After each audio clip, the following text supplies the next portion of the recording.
Hello दोस्तों, मैं आपकी राधिका। हमारे यूट्यूब चैनल पे आप सभी का बहुत बहुत स्वागत है और सभी हमारे ऑडियंस को जय श्री कृष्णा, राधे राधे। आज बहुत ही प्यारा सा सुंदर सा एक सावन गीत लाई हूँ।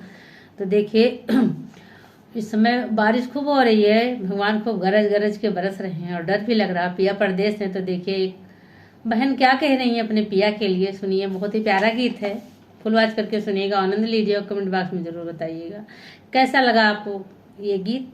यदि अच्छा लगा तो कमेंट में प्यारा सा कमेंट करके मनोबल जरूर बढ़ाइएगा। तो सुनिए आप लोग। बदरा गरज के बरसे, डर लागे हमें भवनवान। बदरा गरज के बरसे, डर लागे हमें भवनवान। पिया मोरा जब से गए विदेशवा, सुनी लागे हमारी से जरियाना।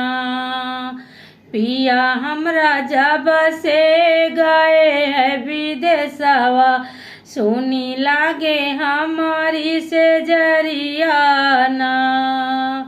बदरा गरज के बरसे, डर लागे हमें भवनवाना।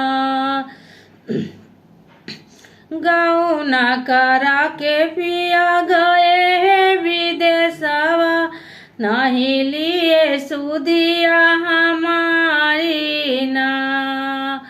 गौना करा के पिया गए परदेशवा, नहीं लिए सुदिया हमारी ना। बदरा गरज चमक के बरसे, डर लागे हमें भवनवाना। सावन भादों की रतिया अंधेरिया, डर लागे हमें कोठरिया ना। साउना भादौना करतिया अंधेरिया, डर लागे हमें कोठरिया ना। बदरा गरज चमकी के बरसे, डर लागे हमें भवनवाना। जब से बलमा जी गए परदेशवा, लिखे नहीं एक पतियाना। जब से बलमा जी गए परदेशवा, लिखे नहीं एक चिट्ठियाना।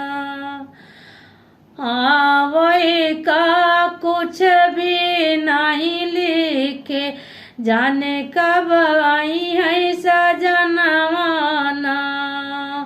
जब से पिया गए परदेशवा, लिए नहीं सुदिया हमारी ना।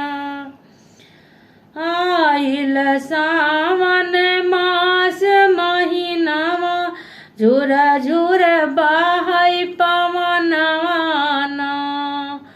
आइल सावन मास महीनावा, झुर झुर बहै पवनवाना। बदरा गरज चमकी के बरसे, डर लागे हमें भवनवाना। तो ये गीत कैसा लगा आप लोग को जरूर कमेंट बॉक्स में बताइएगा।